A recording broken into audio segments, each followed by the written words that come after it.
प्रभु यीशु के नाम में और एक बार फादर आपका अभिवादन करते हैं और आज के दिन के यानी 36वां दिन के बाइबल तीर्थ यात्रा में स्वागत करते हैं। हालेलुया। प्रियजनों, आज हमें 4 अध्याय पढ़ने के लिए प्रभु ने हमको सौंपा था। निर्गमन ग्रंथ के अध्याय 21 और 22, अय्यूब के 36 और मार्कुस के अध्याय 8 आप पढ़े होंगे ना। यदि आप पढ़े हैं तो जरूर आपके मन में कुछ प्रश्न भी उठा होगा, विशेषकर निर्गमन ग्रंथ के 21 और 22 सब पढ़ते वक्त काफी विधि संग्रह नियमों को हम पढ़ते हैं तो हमारे मन में ये प्रश्न जरूर उठते हैं, क्या ये सारा नियम आज भी लागू है क्या हमारे लिए? हालेलुया। प्रियजनों, इसका उत्तर ढूंढते वक्त हमें पुराने विधान के विधि संग्रह के बारे में कुछ बुनियादी जानकारी होना जरूरी है। इसमें सबसे महत्वपूर्ण बात है 3 प्रकार के नियम प्रभु ने दिया है। पूरे नियमों को 3 प्रकार में हम लोग बांट सकता है। पहला है आराधना संबंधित औपचारिकताओं के बारे में नियम, मतलब इसको हम लोग इंग्लिश में सेरेमोनियल लॉस कहते हैं। मतलब कैसे आराधना करनी है, बलि कैसे चढ़ाना है, कौन कौन प्रकार का बलि होता है, इसको कहाँ मुड़कर करना है, कहाँ पे जाके करना है, इस तरह का। दूसरा है सिविल लॉस यानी सामाजिक नागरिक कानून है। तीसरा है नैतिक कानून यानी मॉरल लॉस। ये तीनों कानूनों में पहली बात जो है, जो सेरेमोनियल लॉस, आराधना से जुड़ी हुई नियम, सब कुछ प्रभु ईसा मसीहा के बलिदान की ओर इंगित करता है और ईसा मसीहा के बलिदान के साथ पुराना सब कुछ समाप्त है। और प्रभु ने हमको सिखाया है सच्चे आराधक अभी आराधना कैसे करेंगे, आत्मा एवं सच्चाई में। वो सच्चाई प्रभु ईसा मसीहा है, सत्य की पूर्णता पवित्र आत्मा है। इसलिए अब हम ईसा मसीहा के बलिदान की योग्यता से आराधना करेंगे, तब वो पुराने विधि निषेधों की अब जरूरत नहीं है, ना हमारे ऊपर वो लागू है। हालेलुया। दूसरी बात, लेकिन इसके पीछे, हर एक नियम के पीछे एक आध्यात्मिकता है, एक स्पिरिट है, यानी प्रभु का एक स्वभाव या प्रभु के मन की एक इच्छा वो नियमों में प्रकट होती है। वो आज भी लागू है। वो क्या है? प्रभु की आराधना करनी चाहिए, उसको प्यार करनी चाहिए। हर एक नियम के पीछे एक आध्यात्मिकता जो कार्य करता है, वो क्या है? प्रभु की आराधना हमें करनी चाहिए, इसके लिए हम बुलाए गए लोग हैं और उससे हमें प्यार करनी चाहिए। वो आज हमारे ऊपर लागू है। हालेलुया। दूसरा है सिविल लॉस, जो है मतलब हर एक दिन किस तरह रहना है, समाज में कैसे रहना है, इसके विषय में इस संबंधित अनेक नियम होता है। जैसे आज हम पढ़ते हैं किस तरह रहन सहन है, लेकिन उसके बारे में जानते समय, सोचते समय हमको ये मालूम होना चाहिए उस समय के समाज और संस्कृति और आज के समय और संस्कृति और समाज काफी अलग है, बहुत बदल गया है। इसलिए उनके उस सेटअप में, उस सेटिंग में, उस स्थिति में, उस समय में, उस संस्कृति में जिन जिन नियमों को प्रभु उस समय के लिए दिया है, उसको उसी प्रकार हमारे ऊपर लागू नहीं करा सकते हैं, क्योंकि संस्कृति अलग है, समय अलग है, रीति रिवाज अलग है। हालेलुया। इसलिए लेकिन उसके भी पीछे प्रभु का जो आध्यात्मिकता प्रभु जो हमारे ऊपर देना चाहता है, वो आज भी लागू है। वो क्या क्या है वो हम सीखेंगे।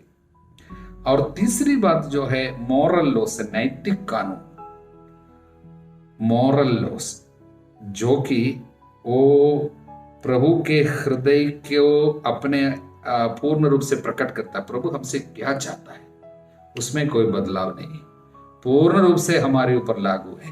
उदाहरण के लिए 10 आज्ञा है परमेश्वर की, वो सब नैतिक आज्ञा, मॉरल रूल्स, लॉस है, वो हम बदल नहीं सकता, वो पूरा हमारे ऊपर लागू है। हालेलुया।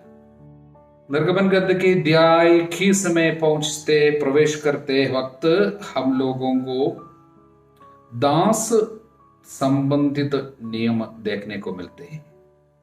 एक ऐसी प्रथा है, आज के समय में हम लोग कदापि इसके लिए तैयार नहीं है, मंजूर नहीं है, पाप समझते हैं, अच्छा नहीं है कि दास बनाना, गुलाम बनाकर रखना, खरीदना बेचना मनुष्य को। तो इस विषय में प्रभु क्यों नियम देता है, मतलब इसको क्या प्रभु बढ़ावा देता है? कदापि नहीं।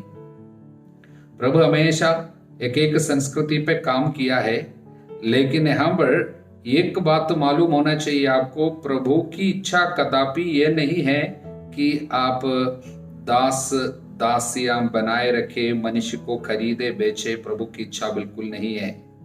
हालेलुया। लेकिन ईश्वर अपनी पूर्णतः अपने को कब प्रकट किया? ईसा मसीह में पूर्ण रूप से प्रकट किया, हम जानते हैं। लेकिन पुराने विधान की इस बुराई को प्रभु इस्तेमाल किया, भलाई के लिए बदल डाला। उदाहरण के लिए ये गुलामी के द्वारा प्रभु हमको एक शिक्षा देता है, एक चेतावनी देता है। पाप हमको किस तरह गुलाम बनाएगा, गुलामी में लेकर चलेगा। जो पाप करता है पाप का गुलाम। दूसरी बात, इस गुलामी के द्वारा प्रभु अपने लोगों को प्रशिक्षण दिया और उनको ट्रेनिंग दिया और उनको प्यूरिफाई किया, मतलब शुद्धिकरण किया। इसलिए पाप जब बढ़ जाता है, इस्राएलियों को दास्ता में, गुलामी में प्रभु जाने देता था। वहां कुछ समय रहने के बाद वे अपने पापों के लिए पछताता है, वापस आता है। इसलिए प्रभु उसको भलाई में, प्रभु के पास वापस आने के हथियार के रूप में इस्तेमाल किया। तीसरी बात है, ये गुलामी को जब आप समझते हैं, गुलामी का अनुभव करके समझते हैं, तब जाके आपको समझ में आएगा प्रभु ईसा मसीह में पिता ईश्वर ने कितना बड़ा कार्य किया। ईसा मसीह हमारे लिए एक गुलाम बना, दास बन के आया और दूसरों के हाथों से मारा गया। दास के साथ, गुलाम के साथ आदमी जैसे क्या क्या करता, वो सब यीशु के साथ किया, जिससे हम गुलामी से हमेशा के लिए बाहर आए और दूसरों को गुलाम न बनाए। ये सब हम लोगों को समझाने के लिए प्रभु स्वयं गुलाम बना। तब हमको समझ में आएंगे पिता ने कितना बड़ा कार्य, कितना बड़ा प्यार हमारे लिए प्रकट किया है। ये सब हमको समझ में आएंगे ये गुलामी की बातों से। हालेलुया। लेकिन प्रभु ने इस गुलामी को कभी भी ठहराया नहीं है कि अच्छी बात है, कभी नहीं बताया। लेकिन इस गुलामी के लिए प्रभु ने कुछ नियम बनाया, जिससे ये समझ में आए कि एक समाज के सबसे निचले श्रेणी में पड़े हुए दास दासियों को प्रभु कुछ विशेष अधिकार दे रहे हैं और उनके साथ आपके व्यवहार के लिए प्रभु कुछ सीमा निर्धारित कर रहे हैं। और उनको, जो ऐसे समाज में कभी उनको एक व्यक्ति नहीं मानते थे बल्कि कुछ चीज मानते थे, जैसे हम कपड़ा मेरा है या कुछ संपत्ति मेरी, इसी तरह बोलते थे ये दास मेरे हैं। ले उनको कभी एक व्यक्ति के रूप में कभी देखा नहीं जाता था। लेकिन प्रभु ने उनको अधिकार सौंपते हुए पूरे उस नियम को बदल रहे हैं। यानी यहाँ पर समाज के बड़े आदमी से प्रभु शुरू नहीं कर रहे हैं, सबसे पहले नियम दे रहे हैं, दास दासियों से शुरू कर रहे हैं। इन नन्हों में किसी को भी नष्ट हो जाना पिता नहीं चाहता, इसलिए वहां से शुरू कर रहे हैं। हालेलुया। इसलिए प्रभु अपना प्यार को प्रकट कर रहे हैं और उनको सताना नहीं है और उनको किस तरह अधिकार दे रहे हैं, उनको स्वतंत्र करने का नियम और उनके संबंधित अन्य नियम सब देते हुए प्रभु हमको ये बताते हैं, नन्हों में किसी को तुच्छ नहीं समझना। इसके तुरंत आगे जाके हम देखते हैं प्रभु स्त्रियों के लिए कुछ नियम, विशेषकर दासियों के लिए। ये नियम के द्वारा प्रभु उनको परिरक्षा देता है, जिससे उनके साथ अन्याय ना हो। नियम के द्वारा एक प्रोटेक्शन देता है।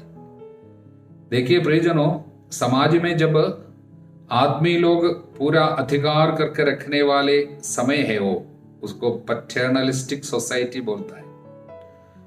उस समय में दासियों के लिए, लड़कियों के लिए, स्त्रियों के लिए प्रभु पहले सोचता है। इन नन्नों में किसी को तुच्छ नहीं समझना। हालेलुया। इसके आगे जाके हम लोग मानव जीवन के लिए प्रभु नियम देता है। इसलिए एक मनुष्य की हत्या करने से क्या होगा, क्या दंड मिलेगा, वहां पर प्रभु प्राण दंड की बातें कई लोगों के लिए, कई प्रकार के पाप के लिए प्राण दंड कहता है। इसके पीछे क्या रहस्य है? क्या प्राण दंड देना प्रभु को अच्छा लगता है? किस लिए प्राण दंड की बात बाइबल हमको बताते हैं?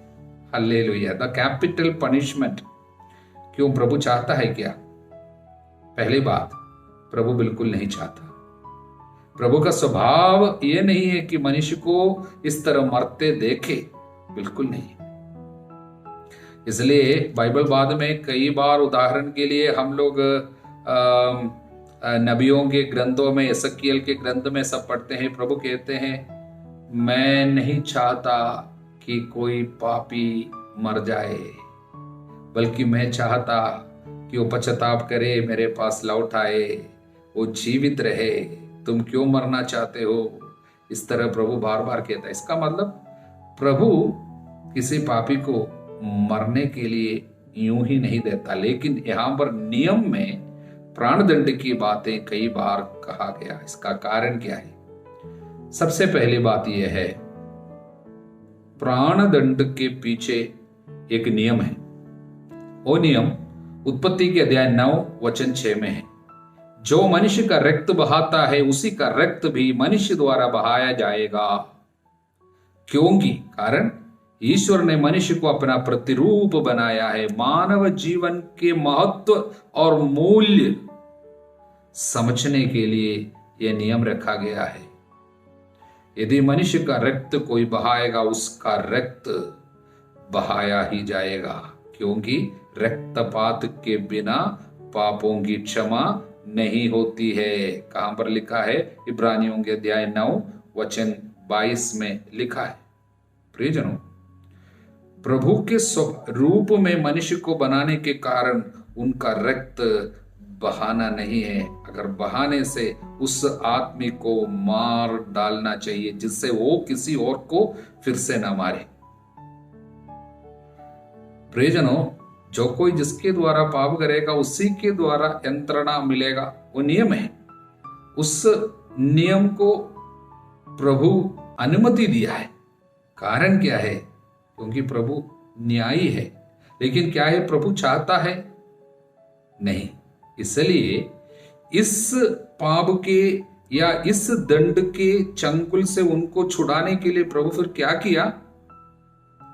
ईसा मसीह में वो मृत्यु को अपने ऊपर ले लिया। यानी जो प्राण दंड के बात प्रभु अपने ऊपर ले लिया, जिससे ईसा मसीहा मार डाले जाने की अनंत योग्यता द्वारा ये प्राण दंड की विधि समाप्त होगी। उसके बाद किसी व्यक्ति ने किसी को मारा, अब उस व्यक्ति को मारने के द्वारा केवल मानव जीवन का मूल्य फिर से वापस पाने की जरूरत नहीं है, क्योंकि ईसा मसीहा के मृत्यु के द्वारा मानव जीवन का मूल्य हमेशा के लिए प्रभु पुनः प्रतिष्ठित किया। इसलिए उसके साथ साथ प्राण दंड की बातें समाप्त है। उसमें प्रभु की इच्छा, दिल की इच्छा और प्रभु का स्वभाव पूर्ण रूप से प्रकट होता है। तो उसके पहले जब जब एक मनुष्य मारा जाता था, सबसे ज्यादा कौन दर्द सहता था? हमारा पिता अब्बा। एक एक व्यक्ति जब अपने पाप के लिए दंड सहता था, दंड भोगता था और मार डाला जाता था, उस समय आपसे ज्यादा, उनके माता पिता से ज्यादा, उस व्यक्ति के भाई बहन से ज्यादा और उनके जीवन साथी से ज्यादा कौन सबसे ज्यादा सहता है? स्वयं प्रभु है। इस तरह प्रभु के प्यार को हम लोग ये सारे नियमों में देखते हैं, देखने को मिलते हैं हमको। हालेलुया। अब हमें एक और बात समझना है। निर्गमन ग्रंथ के 21वां अध्याय का वचन 24, आंख के बदले आंख, दांत के बदले दांत, हाथ के बदले हाथ, पाव के बदले पाव, जलाने पे जलाने का, घाव के बदले घाव और मार के बदले मार का दंड। प्रभु क्यों इस तरह का नियम देता है? बहुत खतरनाक नियम सुनाई पड़ता है सुनने से, लेकिन ध्यान से देखेगा इसमें एक संदेश है। संत अगस्तिन ये कहते हैं, moderation is signified by these words, मतलब प्रभु पाप को बढ़ावा नहीं देता है, बल्कि पाप की प्रवाह को कम करने के लिए, रोकने के लिए एक नियम दिया है। लेकिन इतना प्रभु दिल से चाहता नहीं है। प्रभु जो चाहता है ईसा मसीह में प्रकट होता है, वो प्रकट होती ईश्वर की इच्छा। लेकिन अब क्या है, उस समय में लोगों को प्रभु एक हेडमास्टर की तरह समझा रहे, धीरे धीरे धीरे धीरे थोड़ा थोड़ा करके समझा रहा। वो संत सिरिल, अलेक्जेंड्रिया के सिरिल बोलते, एक हेडमास्टर की तरह वो धीरे धीरे धार्मिकता की शिक्षा लोगों को दे रहे हैं। संत अगस्तिन हमको बोलते हैं, ये नियम, इसका पालन करना बहुत मुश्किल था।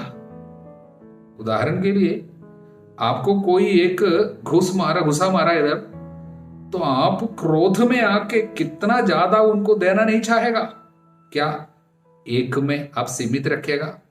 नियम के अनुसार आपको एक मिला, एक केवल दे सकता है।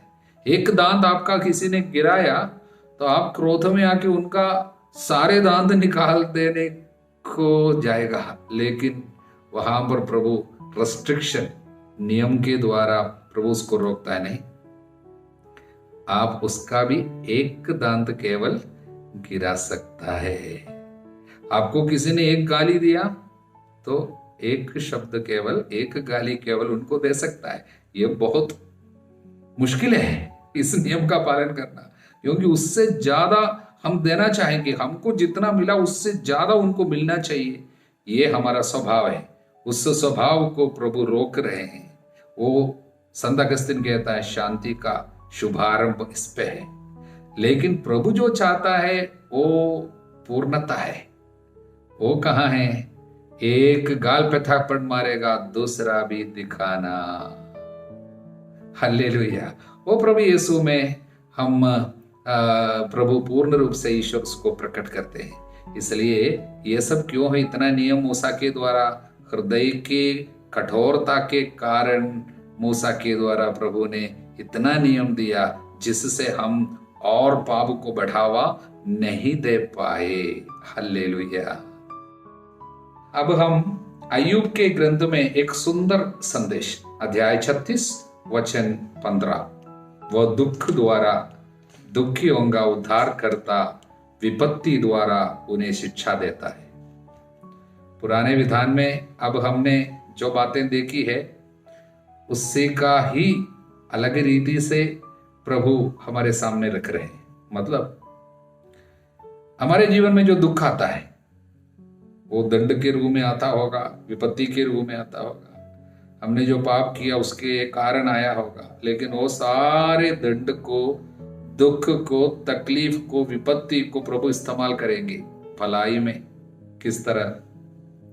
उदाहरण के लिए, दुख द्वारा वो दुखियों का उद्धार करेगा, माने अनेक और लोगों के दुख को दूर करने के लिए मेरे दुख को इस्तेमाल करेगा। साल्विफिक सोरो, मतलब मेरे लिए एक बहुत विपत्ति आई मेरे जीवन में, उस विपत्ति को प्रभु इस्तेमाल करेगा दूसरों के दुख को मिटाने के लिए। इसलिए प्रभु कहते हैं, देखो किसी भी दास को या परदेशी को आप तुच्छ नहीं समझना, क्योंकि याद रखना तुम स्वयं परदेशी थे या मिस्र देश में दास थे। तुम स्वयं दासता से होकर गुजरने के कारण दास लोगों को तुम समझ सकते हो, उन पर तरस खा सकते हो। हालेलुया। इसलिए दुख द्वारा दुखियों का उद्धार करेगा। जब मेरे जीवन में कोई दुख आएगा, इस तरह के दुख में पड़े हुए अनेक लोगों पर दया करने के लिए, उनके लिए मुक्ति का कार्य पहुंचाने के लिए प्रभु मुझे इस्तेमाल करेगा। हमारे हर एक दुख को प्रभु भलाई में यानी साल्वेशन में यानी मुक्ति के कार्य में लगा देंगे। बाद में इसका अर्थ हम लोग अधिक समझेंगे, लेकिन इतना तो याद रखिए, दुख द्वारा दुखियों को उद्धार करेगा, विपत्ति द्वारा शिक्षा देगा। इंग्लिश में ऐसा है, through our sufferings he will open our eyes, यानी विपत्ति जब आएंगे तब काफी चीजें हमको समझ में आएंगी, हमारे पाप की याद आएंगे, पवित्रता की जरूरत की याद आएंगी, और काफी शिक्षा प्रभु हमको देंगे। विपत्ति का समय शिक्षा ग्रहण करने का समय है, इसलिए हमारे विपत्ति हमको मारने के लिए प्रभु इस्तेमाल नहीं करेगा, बल्कि हमको नष्ट करने के लिए नहीं, बल्कि हमको बढ़ाने के लिए, हमको खड़ा करने के लिए, हमको अधिक सामर्थ्यवान बनाने के लिए, हमारे लिए प्रभु प्रज्ञा लेके आने के लिए सब विपत्ति को इस्तेमाल करेगा। हालेलुया। देखिए, हम मार्कुस के सुसमाचार के अध्याय 8 में आते हैं। वहां पर प्रभु हमको बताते हैं फारिसियों और शास्त्री लोगों के खमीर, उनसे हमें सावधान रहना है। हालेलुया। प्रियजनों, फारिसी लोग सब नियम के पक्के थे। नियम नियम नियम, कितना नियम पुराने विधान में मिला, उस पर चलते थे, उनको पूरा पकड़ा रहते थे, और जो लोग नियम का पालन नहीं करता उनको बर्दाश्त नहीं करते थे। तो प्रभु कहता है उनसे आपको सावधान रहना। उसमें एक ऐसी खमीर है जो पाप का प्रतीक है। मतलब क्या है कि नियम के पीछे एक आत्मा होती है। हर एक नियम जो प्रभु दिया उसके पीछे एक आध्यात्मिक अर्थ है, उसकी एक आत्मा है। वो आत्मा को जब हटा देगा, नियम निर्जीव हो जाता है, क्योंकि आत्मा के बिना शरीर निर्जीव है। इसलिए हर एक नियम के पीछे एक आत्मा है, मनुष्य को बचाने का कार्य है। वो आत्मा मनुष्य के ऊपर दया करने का, उनको बचाने का, उनको आगे बढ़ाने का एक कार्य। ईश्वर के दिल की इच्छा है सबों को बचाने की, एक आग्रह, वही आत्मा। लेकिन फारिसी लोगों तक पहुंचते पहुंचते वो आत्मा समाप्त हो गया। उन लोग आत्मा को हटाया, केवल शरीर, मतलब नियम का पालन करना है, लेकिन उसके पीछे आत्माओं को बचाने का कार्य, मनुष्य पे दया करने का कार्य, दूसरों को प्यार करने का कार्य, वो सब चला गया। इसलिए उसके विषय में प्रभु सावधान हमको कर रहे हैं। हालेलुया। प्रियजनों, आगे प्रभु दुख भोग की भविष्यवाणी सब कर रहे हैं और आत्म त्याग के बारे में सब सिखाते हैं। इसके विषय में हम लोगों को शिक्षा आगे जरूर प्रभु देंगे। हम आगे जाके पूर्णता तक पहुंचेंगे कि दुख भोग किस लिए है, प्रभु क्यों दुख भोग रहा था, और दुख भोग में किस तरह खजाना रखे हुए हैं। पुराने विधान में जो कुछ हम लोग सीखते हैं उनकी सब पूर्णता ईसा मसीह के दुख भोग एवं मृत्यु और उनके पुनरुत्थान में है। हमारे प्रभु ईसा मसीह, कृपा, ईश्वर का प्रेम, पवित्र आत्मा का साझी आप सभी लोगों के साथ बनी रहे, अब सदा सर्वदा अनंत काल तक। आमीन। वचन पढ़ने से पीछे नहीं हटना। हालेलुया। इस तीर्थ यात्रा में संग संग रहना। हालेलुया।